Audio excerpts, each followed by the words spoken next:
Yo creo que ahora sí.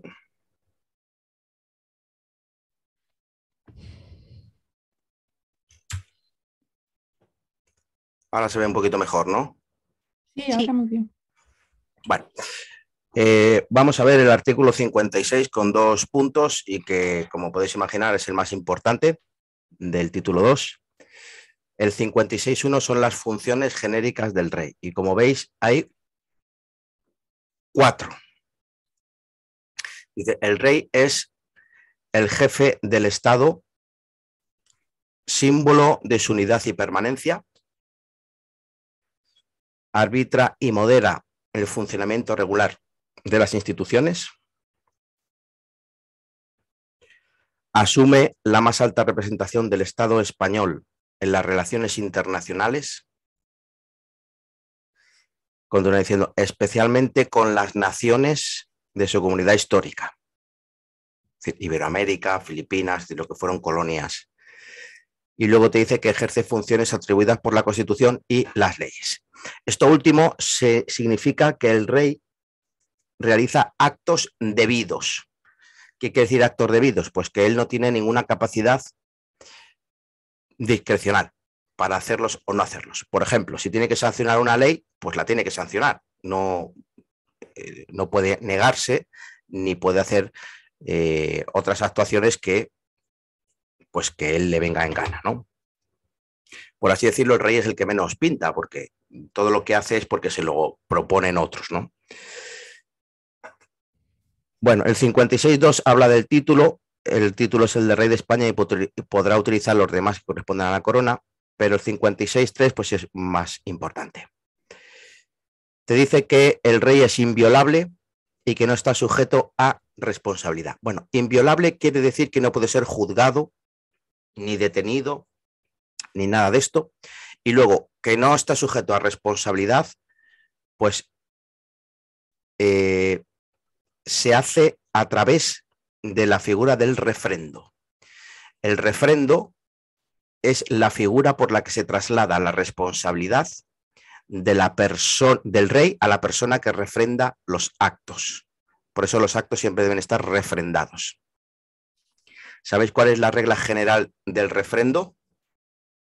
¿Quién refrenda los actos del rey? El presidente del gobierno. Muy bien, pues va a ser el presidente del gobierno o ministros por razón de la materia. Esa es la regla general, pero hay 3 excepciones. Y esas 3 excepciones son las referidas al artículo 99, donde quien va a refrendar es únicamente el presidente del Congreso. ¿Sabemos en qué casos? Cuando se disuelven las cámaras, ¿no? Y cuando se nombra, ¿no?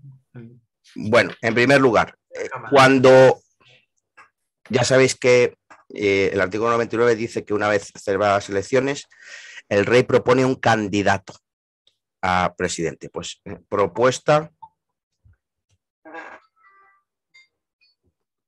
propuesta de candidato. Eso con refrendo del presidente del Congreso. En caso de que salga elegido, ya lo veremos esto en la votación de investidura, pero en caso de que salga elegido, perdonadme un segundito. Andrea. Hola, es que estoy en clase. No te preocupes, estoy en clase. Te puedo llamar luego, ¿verdad? Vale, pues termino a las 9 y te llamo. Chao, chao. Perdonadme. Bueno, propuesta de candidato. Después, si obtiene la mayoría, nombramiento del presidente del gobierno. ¿Y qué pasó en el año 2016? Que tuvimos elecciones con 6 meses de diferencia. Que no se pudieron constituir las Cortes. La disolución de las cámaras cuando no se nombró presidente en el plazo de 2 meses desde la primera votación. Muy bien, Pilar. Pues efectivamente, el artículo 99 te dice, si desde la primera votación no se ha elegido presidente en el plazo de 2 meses, el rey disuelve automáticamente las Cortes y convoca elecciones. Eso es automático. Vale, pues ponemos aquí en la disolución automática de las Cortes. Ojo, porque la disolución discrecional, esta es la disolución automática del 99. Hay otra disolución, que es la disolución que propone el presidente del gobierno, que es lo que se llama la disolución discrecional del 115. ¿Esa quién lo va a refrendar? El presidente del gobierno. Esta es la que refrenda el presidente del Congreso, excepcionalmente, la del artículo 99.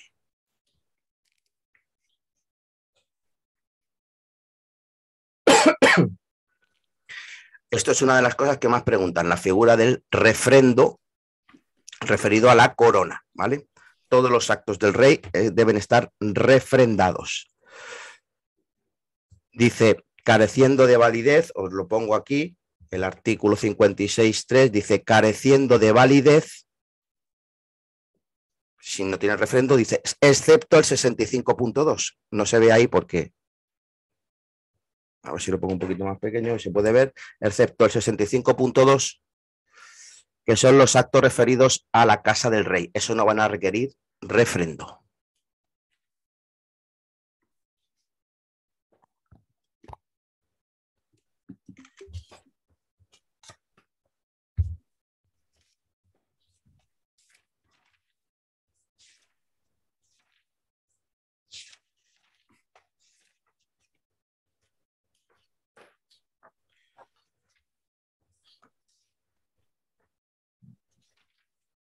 Bueno,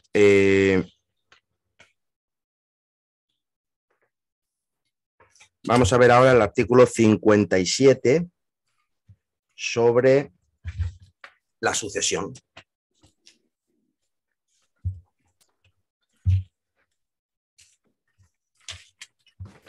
Bueno, dice, la corona es hereditaria a los sucesores de Su Majestad Don Juan Carlos, es decir, que empieza desde Juan Carlos I de Borbón. Legítimo heredero de la dinastía histórica, dice, la sucesión en el trono seguirá, ojo con esto, ¿vale? El orden regular de primogenitura y representación. ¿Qué es? Esto es preguntable, pero os digo cómo lo preguntan. Bueno, primogenitura sabemos lo que es. El más mayor, los hermanos o los herederos a la corona, pues más mayor antes que los más jóvenes. Pero ¿y qué quiere decir el principio de representación? Hola, muy buenas. Soy Juan Carlos I, rey de España. Es una buena satisfacción conectarme con vosotros. Muy bien. Pues que nos conteste, a ver, Juan Carlos I, desde Dubái. A ver, ¿en qué consiste el principio de representación? Pues la verdad es que me has pillado. Pues quiero decirte que creo que es que, bueno, que el primer hijo y que sea varón, como es mi... Bueno, todavía no hemos introducido lo del... Eso viene de la ley sálica, el tema del sexo, pero representación quiere decir que si el heredero, imaginaos que estos son hermanos, si tenemos que en el orden sucesorio, este sería el orden sucesorio, ¿no? 1, 2 y 3, pero ¿qué ocurre? Que si el heredero, que en este caso es este, tiene hijos, por el principio de representación desplaza a los demás, con lo cual pasaría a ser el segundo este el tercero y este el cuarto, los va desplazando. Si tuviera otro hijo o otra hija, los vuelve a desplazar por el principio de representación. Es decir, que si este quedara desheredado de la corona, quedaría desheredado él y toda su descendencia por el principio de representación. Se iría aquí y de aquí pasaríamos al siguiente hermano, él y los hijos de ese hermano. ¿Lo vemos lo que es el principio de representación? Que los descendientes del heredero pues van desplazando a los otros sucesores. Pero luego dice, siendo preferida siempre la línea anterior a las posteriores, es decir, la línea anterior quiere decir las que van descendiendo antes que las líneas, o sea, primero se acude a estas líneas, si no tiene descendientes acudimos a las posteriores, que son los ascendientes. Y luego dice, en la misma línea, el grado más próximo al más remoto, pues cuanto más próximo será el que acudiremos. En el mismo grado, el varón a la mujer, esto es lo que viene de la ley sálica, ¿no? Que es lo que, vamos, la ley sálica prohibía acceder es una reminiscencia, ¿no? Pues bueno, esto es algo de la Edad Media, que es totalmente anacrónico y que, bueno, ahora en el puente de la Constitución, que hay muchas propuestas de reforma y siempre salen lo que se quiere modificar, pues es una de las cosas que se quiere modificar. Lo que ocurre es que como es por el procedimiento agravado, pues no es fácil. Y luego dice, en el mismo sexo, la persona de más edad a la de menos. Pues ojo con estas cositas porque esto pues te lo cambian o te dicen si es el grado más el posterior al anterior o el anterior al posterior, o en la misma línea que es el grado más próximo o el más... Cuidado con esto. Sí, esto pusieron en el examen del día 6. Sí, esto de casi noviembre. siempre, sí. Ponía cuál era la afirmación correcta o algo así. Y la línea, aquí lo que cambiaba es que en vez de poner, igual que en el artículo, línea anterior a posterior, te decía línea posterior a la anterior, para liar ya. Sí, ese tipo de preguntas, igual que te ha cambiado esto, otro año te cambian otra palabrita, ¿no? Pero sí, es muy normal, muy común que pongan esto. Que te vayan cambiando. Hombre, la única que tenemos clarísimo y que no nos van a poner es que nos digan ante el mismo grado la mujer frente al hombre. Eso lo tenemos claro que no es así, pero el resto de combinaciones sí que te lo pueden cambiar y nos pueden liar. Eso sí. Muy bien, gracias, Inés. Tú hiciste el examen, ¿no? Entiendo. No le hice, solo que estuve echando un vistazo a ver cómo era. Vale. Un poco por familiarizarme. Vale, muy bien, me parece muy bien. Bueno, luego continúa diciendo cositas así que pueden ser preguntables. El príncipe heredero desde su nacimiento o desde que se produce el hecho que origina el llamamiento tendrá dignidad de príncipe de Asturias. Ya sabéis que el actual pues, se llama princesa de Asturias. Extinguidas todas las líneas llamadas en derecho, proveerán la sucesión en la corona en la forma que mejor convenga. Las Cortes Generales proveerán la sucesión. Esto es preguntable. En caso de que se extingan las llamadas, bueno, para que no se extingan todas las líneas llamadas en derecho hay una serie de medidas, ¿no? De seguridad, pues no pueden viajar en el mismo vehículo, la princesa heredera con el resto de hermanas y el rey y demás, ¿no? Pues por si extinguieran estas líneas llamadas en derecho. Sí. Si, por ejemplo, ahora la reina tuviera un hijo varón, el príncipe de Asturias, ¿quién sería? ¿Seguiría siendo sería el varón, pero no lo va a tener. Ya te digo yo que no lo va a tener. Porque la segunda, pues fueron a Suiza a hacerla.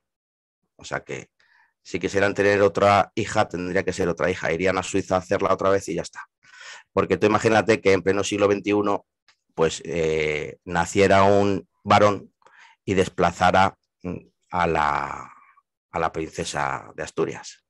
Con todo el dinero que nos estamos gastando en que estudie allí en Reino Unido y en que aprenda idiomas, pues claro, estaría bueno que ahora simplemente por el mero hecho de ser un varón, pues la desplazara. Entonces, no va a pasar. Pero sí, si naciera un varón, la desplazaría. Con la polémica, vamos, lo que le faltaba ya a la corona era que pasara eso para el toque de gracia ya. Pero vamos, ya te digo que o bien se ha hecho ya la vasectomía al rey o a Suiza. En Suiza sí es legal elegir el sexo, aquí no. Sí. Y si al rey, a Juan Carlos le aparece otro hijo, entonces Felipe, ¿qué le pasaría? Bueno, si aparece otro hijo, que lo reconociera, ¿no? Dices ya, que, claro, que por fuera así, porque ¿qué le pasaría al rey Felipe? Pues que le da un patatús. Claro. Pero igual se pone contento, ¿eh? Bueno, él ya es el rey, ¿no? Entonces, no creo que eso... No te preocupes que eso no va a pasar. Eso no va a pasar, ¿no?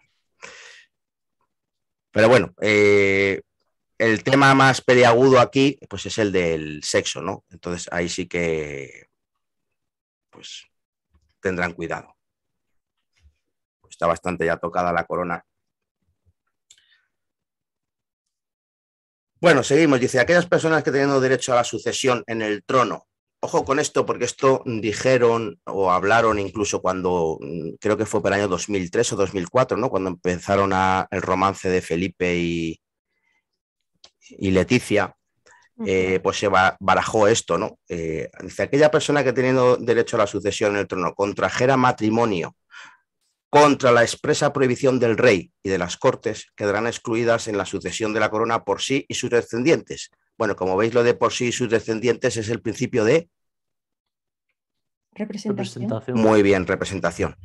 Y luego, ojo, que es un y no es un o ni nada de eso. Es decir, que para que quedara excluido de la sucesión debe decidirlo el rey y las cortes. Dice, contra la expresa prohibición del rey y de las cortes. Es decir, lo tendrían que prohibir las dos. Entonces creo que estaba ahí barajando que el rey iba a prohibir que se casara con Leticia, pero las cortes, como en ningún caso lo iban a prohibir, pues no iba a valer de nada que el rey lo prohibiera él solo. Entonces, pues, dijo, para hacer el ridículo, pues no lo hago. ¿Y en qué mayoría se deberían pronunciar las cortes? ¿3/5 partes también? O... Vale, muy buena pregunta. Y es que todas las cuestiones, luego lo va a mencionar, todas las cuestiones que se tengan que dilucidar por las Cortes Generales sobre temas de sucesión en la corona es por ley orgánica. Por ejemplo, ya sabéis que la abdicación fue por una ley orgánica, en el año 2016, ¿no? Si no recuerdo mal. Entonces, todas estas cuestiones, o lo de extinguidas las líneas a suceder, ¿cómo se dirimiría? Por una ley orgánica. Por tanto, va a requerir mayoría absoluta. Ah, mira, aquí lo dice ahora. No hace falta que vayamos muy lejos. Las abdicaciones y renuncias y cualquier duda de hecho de derecho que ocurra en el orden de sucesión a la corona se resolverán por una ley orgánica. Esto es justo lo que ha preguntado Javier. Bien subrayado porque esto es preguntado, ¿eh?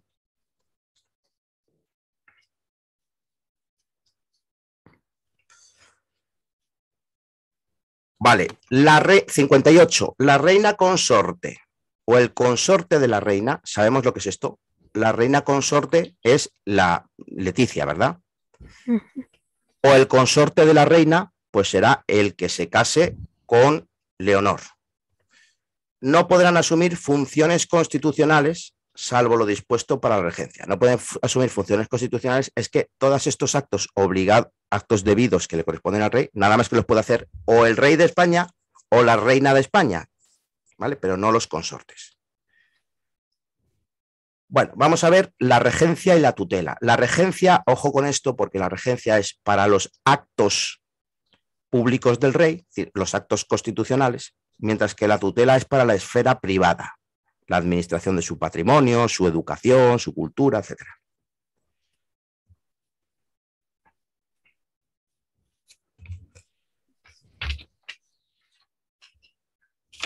Bueno, regencia, dice, cuando la regencia va a ser por dos motivos, por minoría de edad o por inhabilitación.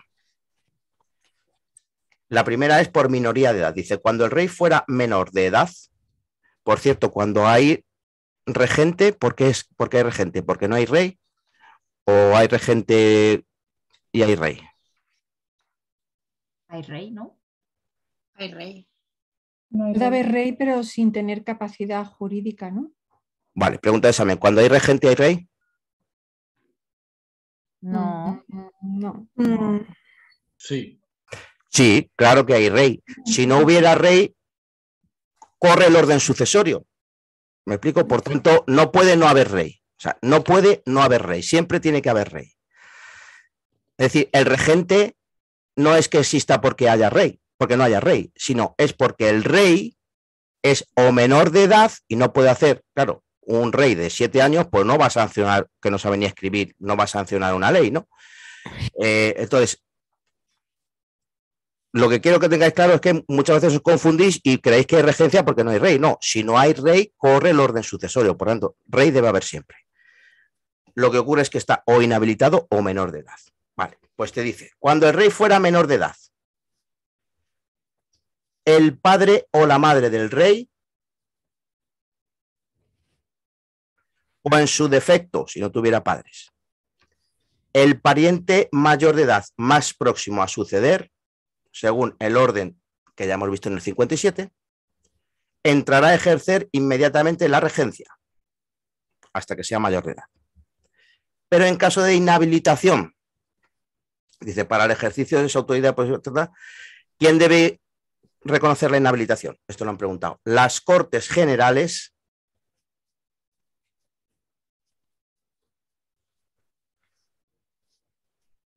¿Y cómo lo determinarán las Cortes Generales? ¿Por qué instrumento? Por una ley orgánica, exactamente. Las Cortes Generales entrará a ejercer inmediatamente la regencia el príncipe heredero, si lo hay, y si es mayor de edad. Si no, se procede como el artículo anterior. Es decir, el padre o madre, o en su defecto el más próximo a suceder mayor de edad. Si no hubiera ninguna persona a quien corresponda la regencia, esta será nombrada por las Cortes, pudiendo recaer en 1, 3 o 5 personas. Ojo, que el 1, 3 o 5 es para la regencia, no para la tutela. No puede haber tutores que sean 1, 3 o 5, eso es solo la regencia. ¿Y la regencia puede ser también la tutela? Sí, pueden recaer, pero solo en el padre y madre. Solo en el padre y madre pueden recaer en la misma. Dice, será tutor del rey menor, el tutor, ojo, porque el tutor pues ya tiene una trascendencia meramente privada, ¿no? En el ámbito de la esfera privada del rey menor. Será tutor del rey menor la persona.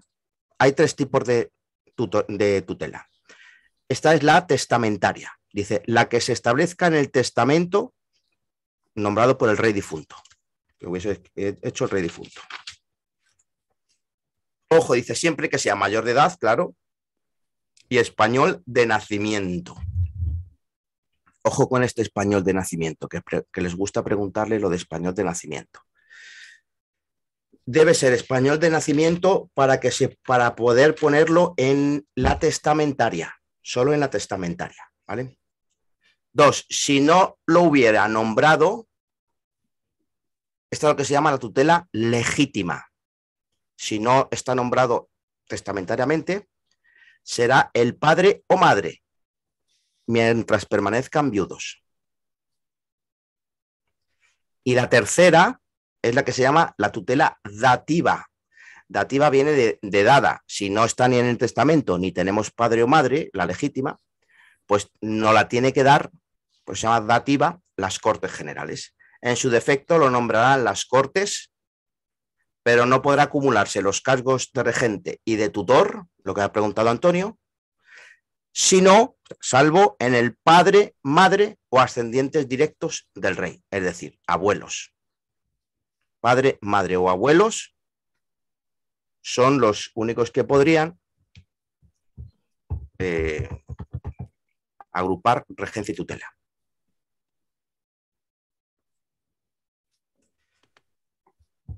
Bueno, luego proclamación, nada, menos, me importa menos, pues simplemente tanto el rey, esto alguna vez lo preguntaron, pero bueno, lo de ser proclamado ante las Cortes y jurar lealtad al rey y la Constitución es tanto para el rey como para el príncipe heredero al alcanzar la mayoría de edad.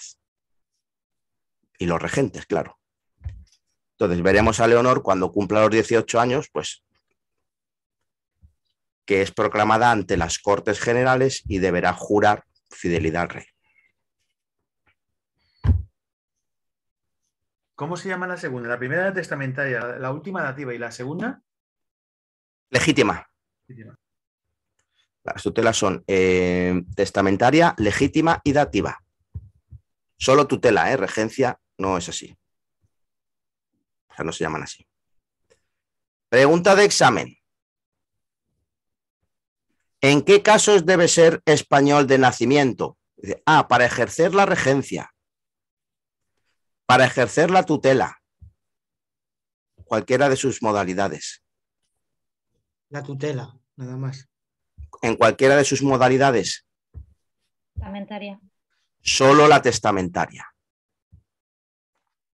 Por ejemplo, la reina Sofía no es nacida en España, por tanto, no podría ser tutora testamentaria, porque no es pero sí podría ser tutora legítima o dativa.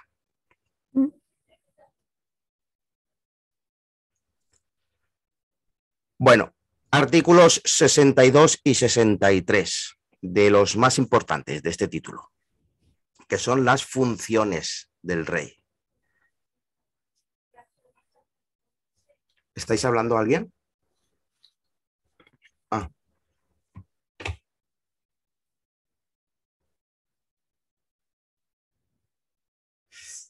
Vale, funciones. Muchas ya las conocemos.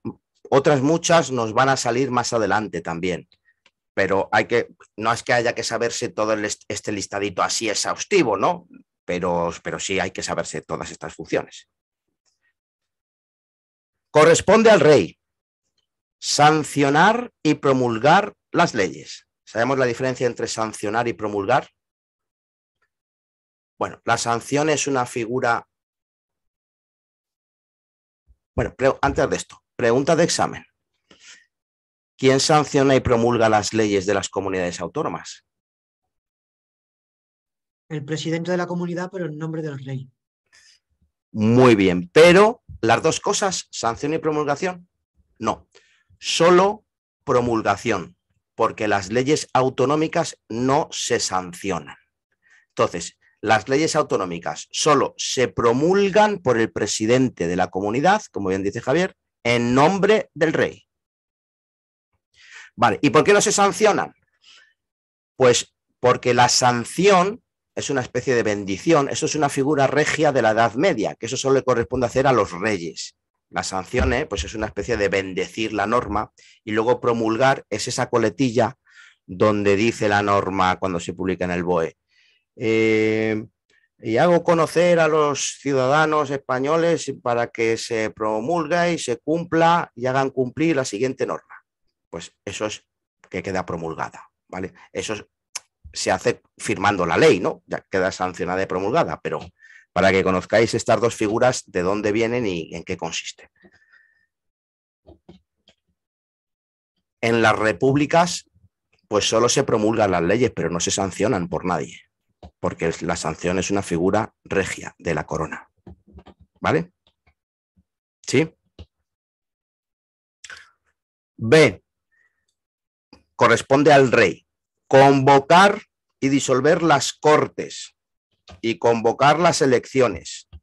¿De qué dos formas o a propuesta de quién? A propuesta del presidente o porque no se ha obtenido la Muy bien, confianza. muy bien.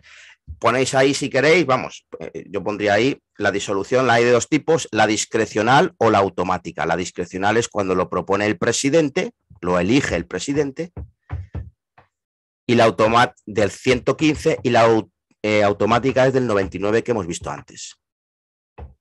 Pregunta de examen. ¿Quién refrenda la disolución automática? Presidente del Congreso. Muy bien. ¿Y la discrecional? Presidente de Gobierno. Muy bien, exactamente.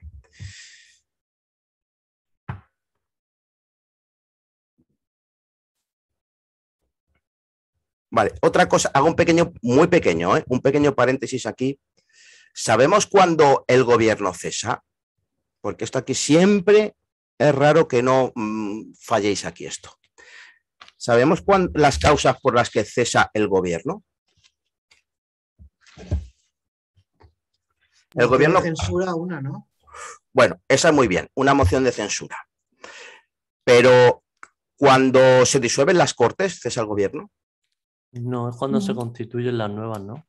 Cuando se constituyen las nuevas, tampoco. Cuando se convocan elecciones, tampoco. Entonces, cuando se nombra presidente del gobierno. Cuando se nombra presidente del gobierno, no, claro, ya para nombrar presidente del gobierno tiene que estar en funciones el gobierno anterior.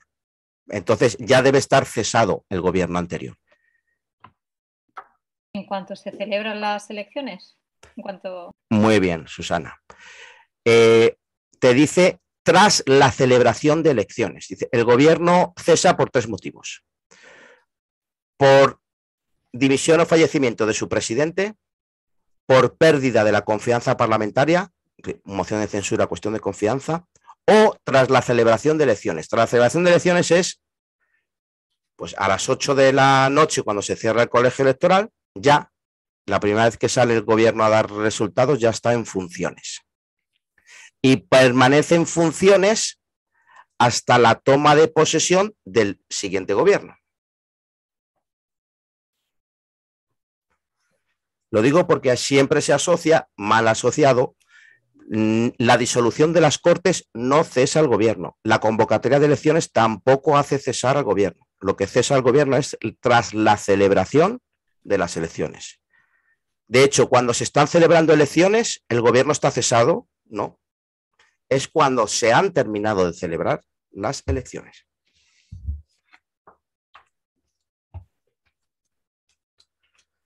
Sigo, cierro paréntesis. Convocar a referéndum. El rey siempre convoca a los referéndum. De momento hemos visto 2, no sé si los hemos mencionado los 3 que hay, pero ¿cuántos referéndum hay en la Constitución? Hay 3, 2 ya los hemos visto. Está el potestativo y vinculante.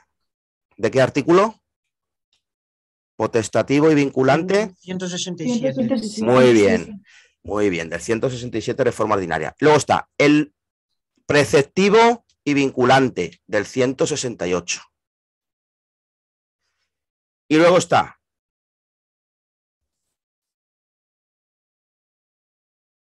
el referéndum consultivo del artículo 92, que es facultativo y no vinculante. Facultativo y no vinculante. Es decir, que el gobierno, bueno, véase lo que pasó con el referéndum de la OTAN, ¿no? Salió una cosa y el gobierno hizo la contraria. Entonces, eso demuestra que el referéndum consultivo no es vinculante. Vale, pues todos los referéndums los convoca, el rey. D. Proponer el candidato a presidente del gobierno y en su caso nombrarlo, así como poner fin a sus funciones. Patricia, ¿con refrendo de quién?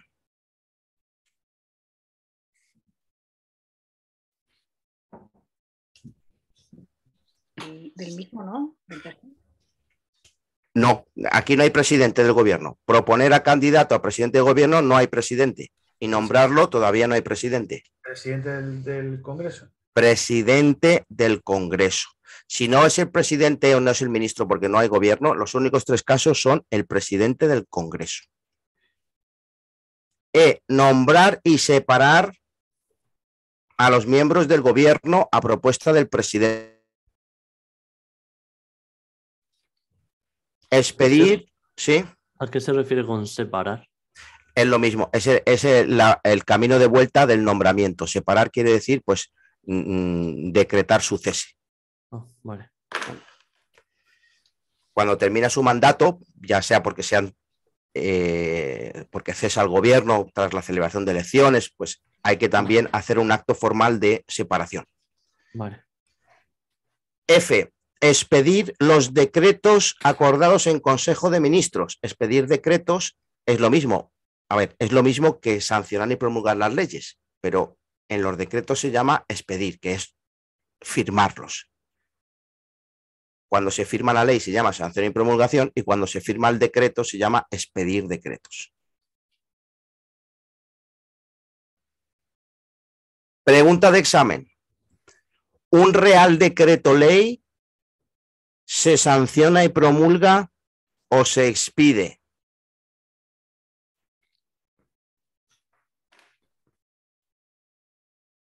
Se expide, ¿no? Se expide. Se expide, muy bien. Un Real Decreto Ley en la forma, en toda su forma de aprobación, ¿cómo es? Como un decreto, ¿verdad? Como un reglamento. Se aprueba en Consejo de Ministros, por tanto el rey lo expide como si fuese un decreto. Lo que ocurre es que la diferencia es que tiene rango de ley. Hemos visto las leyes materiales, ¿no? O las hemos mencionado al menos. Las leyes materiales son decretos ley y decretos legislativos. Se llaman leyes materiales porque en el rango tienen rango de ley, pero en la forma se aprueban como un decreto. Por tanto, se expiden. G, ser informados. Ser informado. Bueno, en la letra F sigue conferir los empleos civiles y militares y conceder honores y distinciones. G, ser informado de los asuntos de Estado y presidir a estos efectos, ojo con esto, las sesiones del Consejo de Ministros, pero se tienen que dar dos cosas, que no se sabe qué es antes, si el huevo o la gallina, pero se tienen que dar estas dos cosas. Te dice, cuando él lo estime oportuno, a petición del presidente del gobierno. No se sabe qué va antes, si él dice, oye, que lo estimo oportuno, pídemelo, o tiene que esperar a que se lo pida y él considerar que se lo estima oportuno, no lo sabemos, pero tiene que darse estas dos cosas.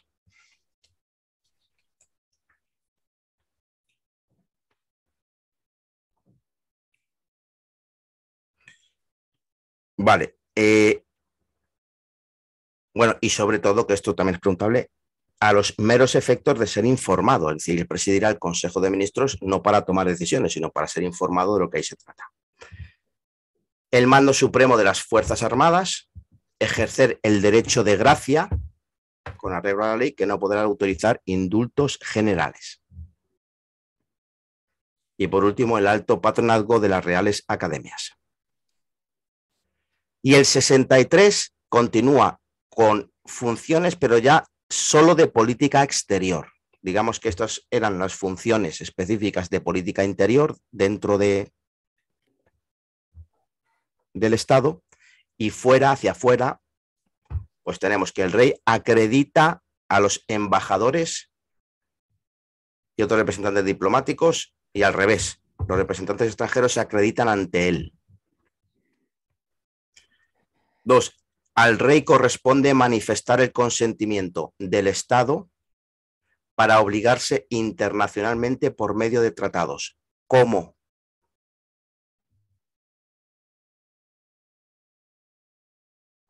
¿Cómo? Mediante la sanción de los Muy bien, muy bien. Mediante la firma. Lo que pasa es que no se llama, cuando firmamos leyes se llama sanción y promulgación. Cuando firma decretos se llama expedición de decretos. Y cuando firma tratados internacionales se llama manifestar el consentimiento del Estado para obligarse internacionalmente. Pero es lo mismo, que lo firme. Muy bien, Javier. Y por último, al rey corresponde, previa autorización de las Cortes Generales, declarar la guerra y hacer la paz. Pregunta de examen. ¿Quién declara el estado de sitio si estamos en guerra? El Congreso. Muy bien. Sí, muy bien, Pilar. El Congreso a iniciativa exclusiva ¿de quién? Del gobierno. Del gobierno. Pero no lo confundamos, porque luego esto lo confundimos. ¿Con quién declara la guerra? La guerra la declara el rey previa autorización de las Cortes Generales.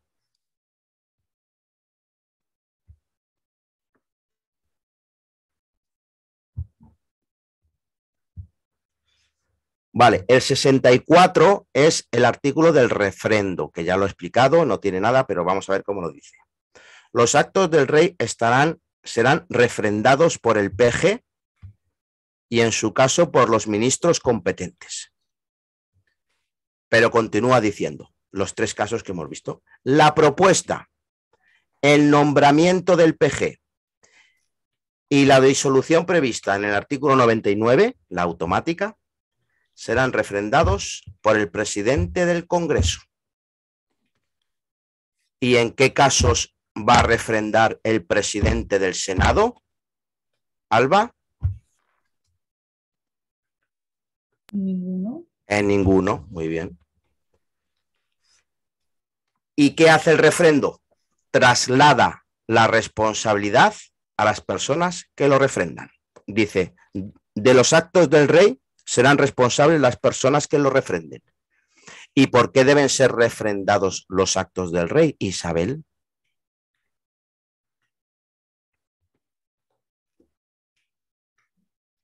Porque el rey es inviolable, inviolable, muy bien, porque el rey es, perdón, inviolable no, irresponsable. Eso es, carece de responsabilidad. Por lo tanto, son responsables quienes refrendan los actos del rey. El artículo 65, ojo con esto, porque van a ser las únicas actuaciones que no necesitan refrendo. Dice, el rey percibe de los presupuestos del Estado una cantidad global para el sostenimiento de su familia y casa y distribuye libremente. Pues eso no requiere refrendo. Y tampoco requiere refrendo el 2. El rey nombra y releva libremente a los miembros civiles y militares de su casa.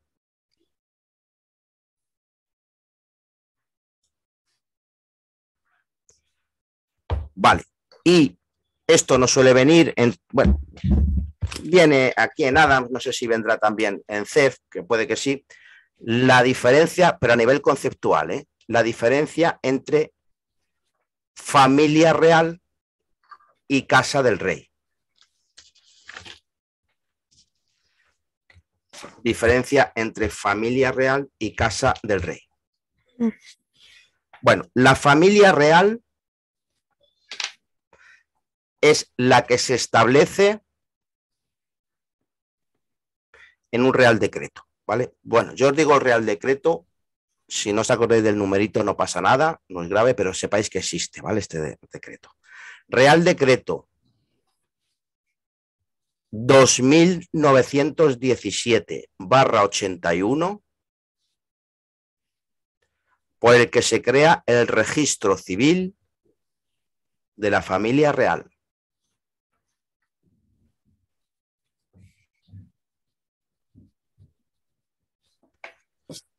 Bueno, ahí te define pues quiénes son miembros, o sea, qué actos son inscribibles, ¿no? Los nacimientos de la familia real y te define quién es la familia real, ¿no? Que no es preguntable, vamos. ¿Puedes repetir el Real Decreto? ¿Cuál Sí, has dicho? sí.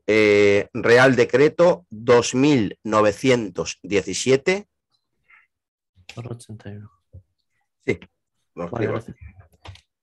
Real Decreto 2917/81, por el que se crea al menos el nombre. O sea, si no os acordáis del numerito, porque ya tendremos bastantes que acordarnos, y esto, pero sí que sepáis que existe un Real Decreto que crea un registro civil de la familia real. Mientras que la Casa del Rey es un órgano constitucional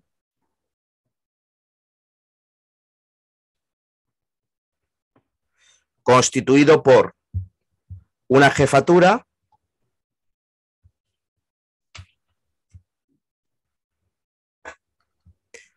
una secretaría general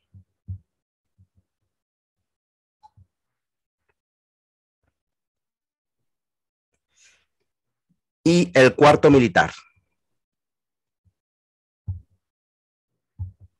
El cuarto militar, pues es los que forman parte de la Guardia Real y cuarto militar.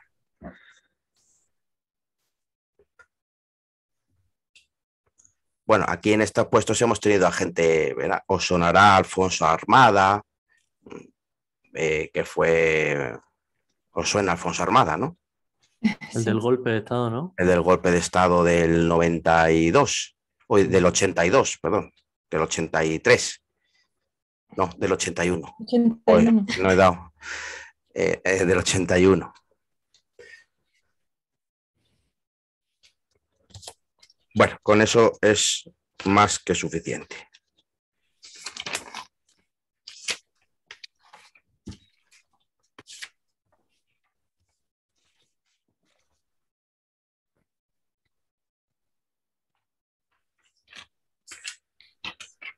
Vale. Julián, Sí, ¿podrías poner un ejemplo de los actos referidos a la Casa del Rey que no requieren refrendo?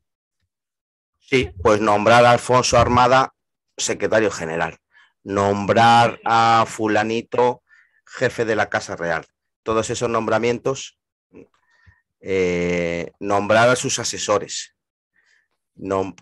todos esos, nombrar al jefe del cuarto militar, todo eso no requiere refrendo. Vale, gracias. A ti, Inés. Una Vale. pregunta que es más de cultura general, que no sé cómo funciona, pero cuando se separó a la infanta Cristina y ¿se le separó de algunas de estas cosas o se hablaba pero no era jurídicamente nada concreto? Me refiero, ¿dejaron de ser miembros de la sí. familia real o...? Bueno, no se modificó, buena pregunta, porque a efectos de este Real Decreto del Registro Civil no se tocó nada. Es decir, ellos siguen siendo miembros de la familia real, porque te dice que son miembros los ascendientes directos hasta el segundo grado, no sé qué decir, que eso debe inscribirse, ¿no? Si Cristina tuviera un hijo, debe inscribirse por el Real Decreto sus hijos en ese.